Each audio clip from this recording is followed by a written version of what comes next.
Ils sont restés coincés dans la piscine pendant plus de 5 heures. Le couvercle de la piscine ne laissait qu'une petite ouverture. De l'intérieur, il était impossible de l'ouvrir. La femme de ménage de la piscine les a découverts, mais elle est allée droit vers leur sac. Elle a sorti l'argent du portefeuille, puis elle a pris les cartes bancaires. Ensuite, elle est entrée dans la salle de contrôle de la piscine. Elle a coupé les caméras de surveillance, puis elle a allumé les lumières. La femme de ménage est revenue au bord de la piscine. Elle a dit aux 2 personnes dans l'eau qu'elle venait de sortir de prison 9 mois plus tôt, et que ce jour-là même, le patron de la piscine l'avait licenciée. Sans travail, elle ne pouvait plus payer son loyer. Si elle voulait qu'elle les sauve, elle devait lui donner le code de la carte bancaire. La sœur cadette a crié que c'était du chantage. Voyant qu'elle refusait de coopérer, la femme de ménage a immédiatement éteint les lumières. Puis elle a coupé le chauffage de la piscine. Pour survivre, la sœur aînée a fini par céder. La femme de ménage est partie retirer de l'argent. Avec l'arrêt du chauffage, la température de l'eau a commencé à baisser. Les 2 femmes tremblaient de froid. Pire encore, le diabète de la sœur aînée s'est déclaré. Mais ses médicaments étaient dans le sac. L'hypoglycémie a failli la faire perdre connaissance. La sœur cadette a continué à frapper l'orifice d'aération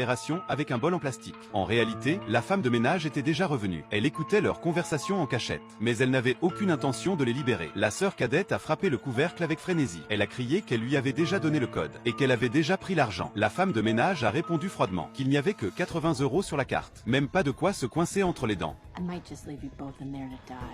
Puis elle est partie.